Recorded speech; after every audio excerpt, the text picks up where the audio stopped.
Hello guys, ఈరోజు మన recipe వచ్చేసి విలేజ్ స్టైల్ చికెన్ కర్రీ అండి. So before get in to making process, మీరు ఇంకా నా ఛానల్కి సబ్స్క్రైబ్ చేసుకోకపోతే please do subscribe and support అండి. నా ఛానల్ నేమ్ వచ్చేసి KNL family flavours. Please do subscribe. So ఇప్పుడు మనం చికెన్ కర్రీ మేకింగ్ ప్రాసెస్లోకి వెళ్దామండి. సో ఫస్ట్ నేను ఒక కడాయి పెట్టుకొని ఒక 2 టేబుల్ స్పూన్స్ ఆయిల్ యాడ్ చేసుకున్నానండి. ఆయిల్ యాడ్ చేసుకున్న తర్వాత నార్మల్గా మనం పోపులో ఏమేమి వేసుకుంటామో అవన్నీ యాడ్ చేసుకున్నానండి. జీలకర్ర, ఆవాలు, ఎండుమిర్చి అండ్ రెడ్ చిల్లీస్. సో ఇవి యాడ్ చేసుకొని కొంచెం ఫ్రై చేసుకున్నానండి. ఫ్రై చేసుకున్న తర్వాత నేను ముందుగా కట్ చేసి పెట్టుకున్న 3 మీడియం సైజ్ ఆనియన్ స్లైసెస్ని, దాంతోపాటు 2 గ్రీన్ చిల్లీస్ స్లైసెస్ని యాడ్ చేసుకొని బాగా ఫ్రై చేసుకున్నానండి. సో ఈ ఆనియన్స్ అన్నిటివి కొంచెం గోల్డెన్ కలర్లో చేంజ్ అయ్యేంత వరకు మనం వేయించుకోవాలి. వేయించుకున్న తర్వాత నేను నీట్గా వాష్ చేసి పెట్టుకున్న చికెన్ యాడ్ చేసుకున్నాను. సో ఇక్కడ నేను విత్ స్కిన్ తీసుకున్న చికెను, సో దట్ కొంచెం మన చికెన్ టేస్ట్ అనేది డిఫరెంట్గా ఉంటుంది. సో మీరైతే విత్ స్కిన్తో ట్రై చేయకపోతే ప్లీజ్ ట్రై ఇట్ అవుట్ ఆన్స్, ఎందుకంటే చాలా టేస్ట్ బాగుంటుంది. సో ఈసారి నేను విత్ స్కిన్తో చికెన్ తెప్పించుకున్నానండి. సో ఇప్పుడు ఈ చికెన్ ఒకసారి బాగా కలిపిన తర్వాత ఒక 1/2 టేబుల్ స్పూన్ పసుపు యాడ్ చేసుకొని మనం ఒక లిడ్ క్లోజ్ చేసేసి 5 to 6 మినిట్స్ ఈ చికెన్ని బాగా ఉడకనివ్వాలి.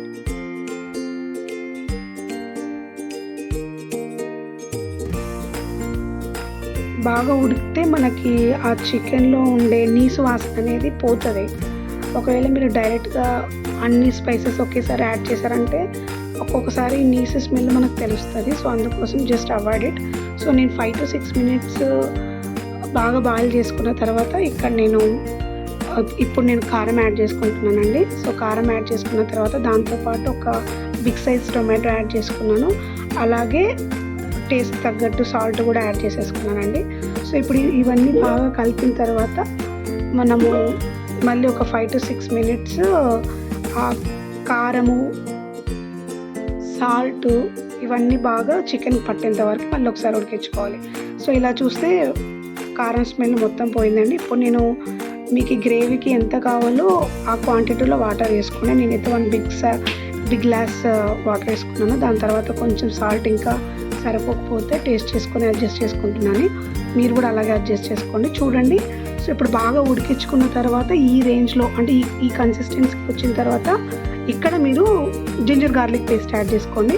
జింజర్ గార్లిక్ పేస్ట్తో పాటు నేను ఇక్కడ చికెన్ మసాలా కూడా యాడ్ చేసుకున్నానండి. ఇది యాడ్ చేసుకున్న తర్వాత అగైన్ మనం 5 to 6 మినిట్స్ అనేది మ్యాండేటరీగా ఉడికించుకోవాలి. సో అలా ఉడికించుకుంటేనే మనకి అగైన్ ఈ ginger garlic paste and chicken masala powder అనేది ఆ చికెన్కి బాగా పడుతుంది. బాగా చికెన్ అనేది అబ్జర్వ్ చేసుకుంటుంది.